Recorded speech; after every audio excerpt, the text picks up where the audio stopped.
अखिलेश यादव जी का भारत जोड़ो न्याय यात्रा में बहुत बहुत स्वागत। बहुत खुशी का दिन है, बहुत खुशी का दिन है। अखिलेश जी, राहुल जी भाई बन के आगे का विजन है लड़ने जा रहे हैं अपने संविधान के लिए, अपने देश के लोकतंत्र के लिए। एकजुट होकर आपकी ताकत और आपकी शक्ति आज बढ़ रही है। इस बात पर हम सबको बहुत ज्यादा खुशी है। अपने अखिलेश जी को माइक दूंगी, हम लोग सब कहेंगे। ठीक है, कर दिया कर दिया कर दिया।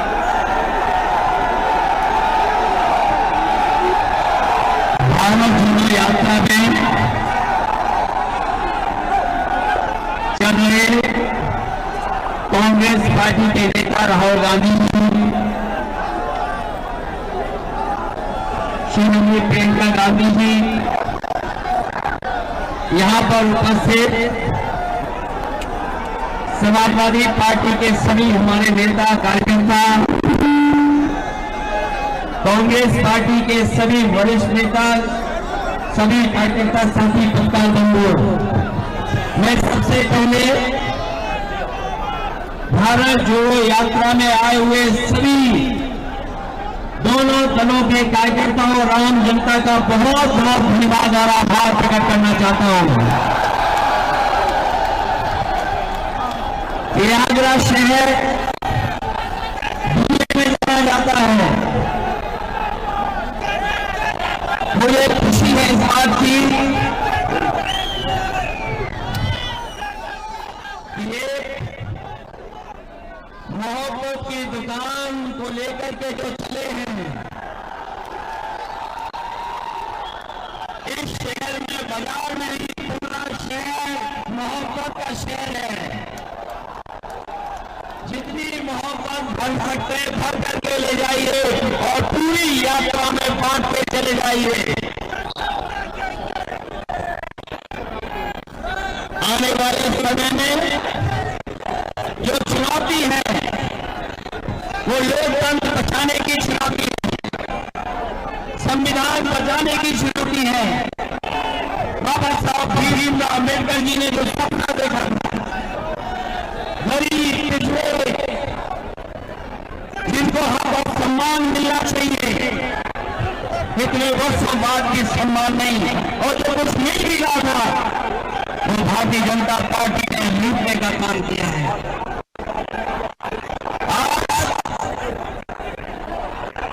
इस कार्यक्रम के बाद जो संदेश जा रहा है वो एक ही संदेश है कि भाजपा हटाओ, भाजपा हटाओ, देश को बचाओ, संकट मिटाओ और रस्सी हटाओ, भाजपा हटाओ। और जब यहां से हारेंगे संविधान भी बचेगा। जहां तक सवाल किसानों के भविष्य का है, जो लोग किसानों का नारा देते हुए थक नहीं रहे, आज सरकार के खिलाफ आंदोलन किसान खड़ा है। ये सरकार वो है जो काला कानून लाई, किसानों की ताकत से घबरा करके इन्होंने काले काले कागज ले लिए। इन्हें कोई दुख नहीं इस बात का कि 800 से ज्यादा किसानों की जान चली गई। आज फिर किसान अपना हक और सम्मान बचाने के लिए खड़ा है। हमें उम्मीद है कि आने वाले समय में दिल्ली में भाजपा हटेगी, इंडिया गठबंधन की सरकार बनकर के किसानों को सम्मान दिलाने का काम करेगी। न केवल सम्मान बल्कि उनकी जो मांगे हैं एमएसपी को लेकर के उनको पूरी करने का काम करेगी। ये नारा हम सब लगाते हैं, जय जवान जय किसान। और बीजेपी के लोग थकते नहीं, भारत माता की जय बोल करके। सोचो इस देश का किसान दुखी हो, नौजवान के सपने तोड़े जा रहे हो, नौजवान का भविष्य ना हो, उनके हाथ में नौकरी और रोजगार न हो, नौकरी और रोजगार और डिग्री को लेकर के चिंतित हो। खबरें ये भी आ रही हैं कि नौजवान अपनी डिग्री जला करके आत्महत्या कर रहा है। ऐसी परिस्थितियों में और जब उत्तर प्रदेश में सबसे ज्यादा भर्ती होनी चाहिए थी, लेकिन नौकरियां नहीं मिली, रोजगार नहीं मिला, कोई भर्ती ऐसी सरकार की नहीं जिसमें पेपर लीक न होता हो। ये कमाल की सरकार है, इसमें लीक होते हैं पेपर, और ये लीक जानबूझ करके सरकार करती है। वो इसलिए करती है क्योंकि वो नौकरी और रोजगार नहीं देना चाहती, उसकी नियत में नौकरी देना नहीं है। ये कुछ लोगों को काम, कुछ लोगों को लाभ पहुंचाने का सरकार कर रही है। हमें उम्मीद है कि इंडिया गठबंधन और पीडीए की लड़ाई एनडीए को हराने का काम करेगी। ये पीडीए जहां जहां आवाज उठाएगा वहां वहां भारतीय जनता पार्टी का सफाया होगा। और इस यात्रा के माध्यम से जो संदेश जा रहा है, मैं उसको बधाई देता हूँ। राहुल जी को, तमाम अपने कार्यकर्ता साथियों को धन्यवाद देता हूँ जिन्होंने इस कार्यक्रम को सफल करने का काम किया है। ये सफल तभी होगा जब उत्तर प्रदेश से भारतीय जनता पार्टी का सफाया होगा। 80 हराओ, लोकतंत्र बचाओ, बीजेपी भगाओ। मैं राहुल जी से कहूंगा कि मुझे अपनी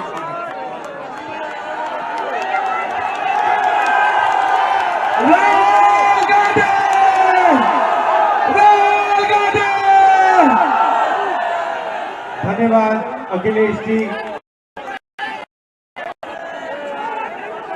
अखिलेश जी, प्रियंका, कांग्रेस पार्टी के अजय राय जी, हमारे सब सीनियर नेता, समाजवादी पार्टी के सीनियर नेता, हमारे कार्यकर्ता, समाजवादी पार्टी के कार्यकर्ता, इसके हमारे मित्रों, आप सबका मैं यहाँ दिल से बहुत बहुत स्वागत करता हूँ। एक साल हुए हमने भारत जोड़ो यात्रा कन्याकुमारी से कश्मीर तक 4000 किलोमीटर चली।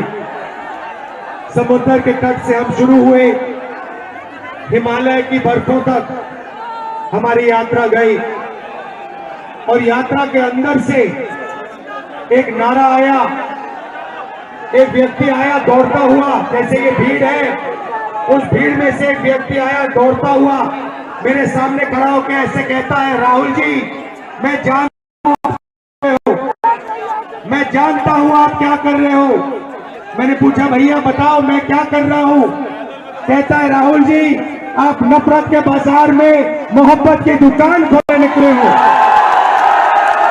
और यही हम अब मिलकर, अखिलेश जी, प्रियंका जी, इंडिया गठबंधन, हमारा सबसे पहला और सबसे जरूरी काम, जो हिंदुस्तान में नफरत फैलाई गई है, जो भाई को भाई से लड़ाया गया है, तो भाई और भाई को डराया गया है, इसके खिलाफ हमें खड़ा होना है, मिलकर खड़ा होना है। और ये देश जो है, ये नफरत का नहीं है, ये मोहब्बत का देश है। सही बात है, मोहब्बत का देश है या नफरत का देश है?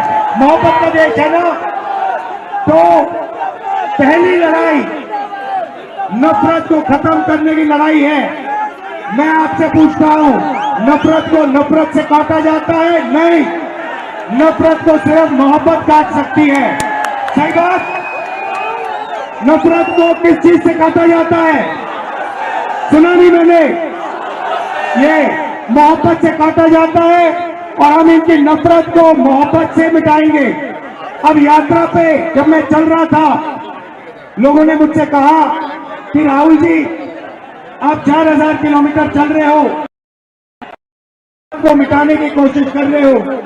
मैं उनसे पूछता था, भैया आप मुझे बताओ इस नफरत का कारण क्या है?